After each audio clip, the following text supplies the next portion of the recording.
பிரம்மஸ்ரீ நித்யானந்தம் சுவாமிகள் திருவடிகள் போற்றி போற்றி. குரு பிரம்மஸ்ரீ சுப்பிரமணியம் சுவாமிகள் திருவடிகள் போற்றி போற்றி போற்றி. அன்பை சிவமனமை குரு. எங்கேருந்து வரீங்க? என்ன விவரம் சொல்லணுங்களா? நான் தேனி மாவட்டம் ஆண்டிப்பட்டியிலேருந்து வர்றேன். இது சில கேள்விகள். இப்போ சமீபத்தில் சுவாமி விவேகானந்தர் அப்படின்ற எல்லாருக்குமே தெரிஞ்சிருக்கும். அவர் ஒரு மிகப்பெரிய மகான். அவர் தேசத்தின் மேலே நம்ம நாட்டு மேலே அதீதமாக காதல் கொண்ட ஒரு மகான். அவர் என்ன சொல்கிறார் அப்படின்னா, மனம் இமயமலையே சரிஞ்சு விழுந்தாலும் அதை தாங்கக்கூடிய மனோதிடத்தோடு இருங்க அப்படின்றாரு. அதே உடல் தூண் மாதிரி இருக்கணும் அப்படின்றாரு. நம்முடைய உடலையும் மனசையும் அந்தளவுக்கு கட்டுக்கோப்ப வைக்கணும் அப்படின்றாரு.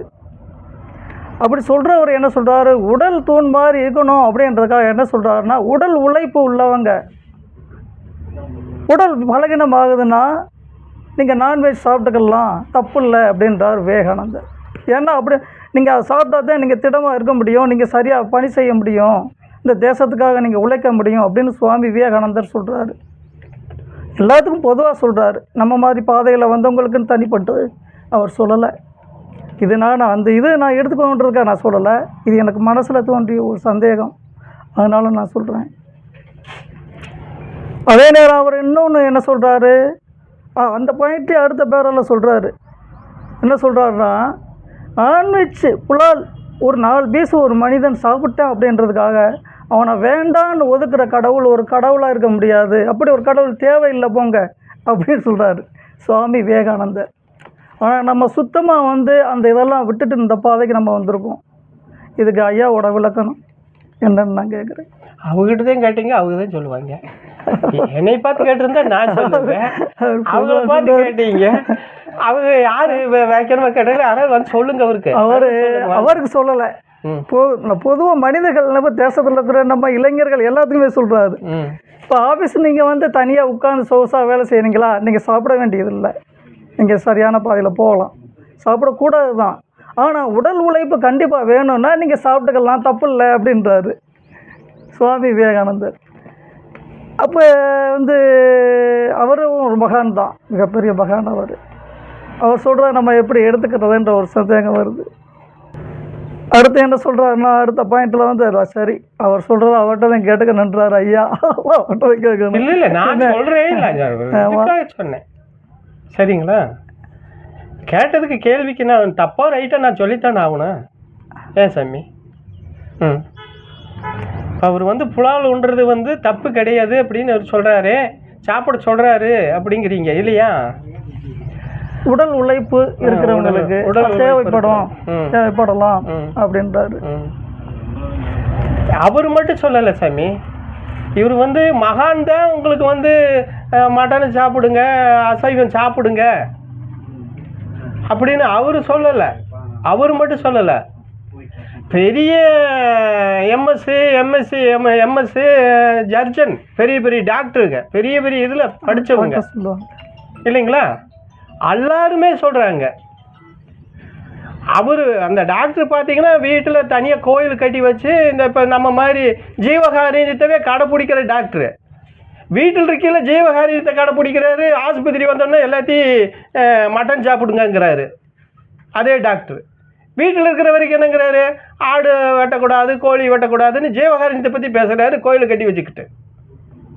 பலலாரும் கடைப்பிடிக்கிறவங்க ஒரு டாக்டரு. அந்த டாக்டர் வீட்டில் இருக்கிற வரைக்கும் ஆன்மீகத்துக்கு இது தடையாக இருக்கும் அப்படின்னு சொல்கிறாரு.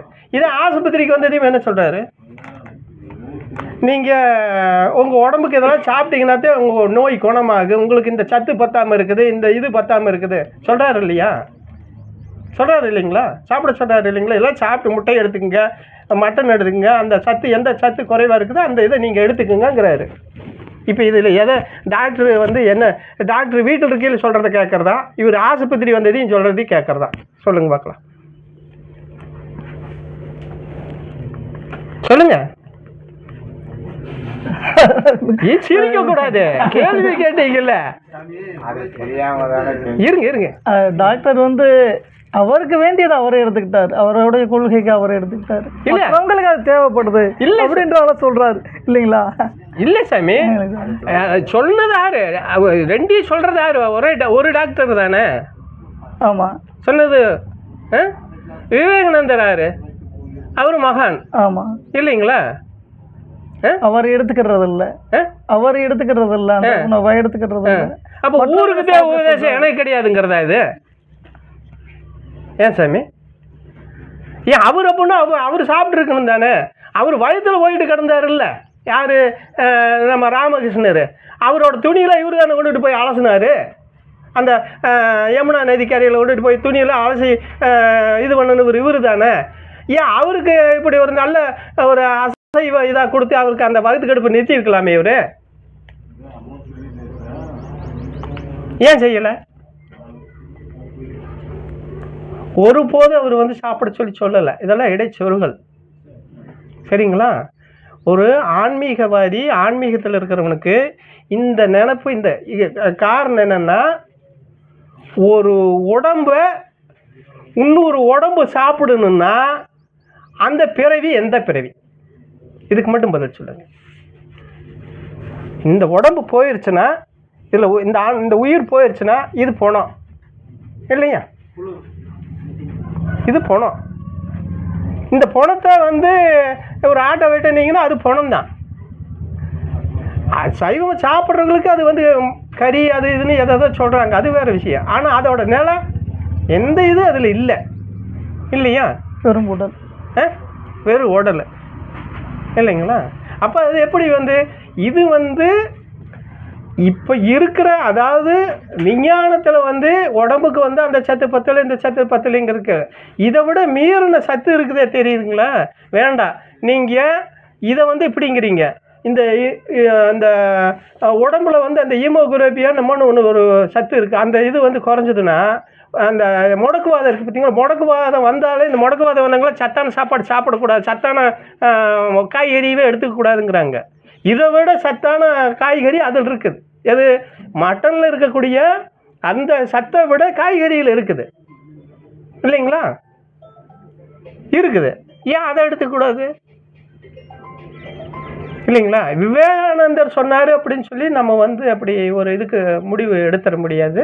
அதனால வந்து அது டாக்டரு அவ்வளவு சூழலுக்கு தகுந்த மாதிரி அவங்க பதில் சொல்லி போட்டு போயிருக்கிறாங்க, சரிங்களா? ரெண்டாவது என்ன தெரியுங்களா?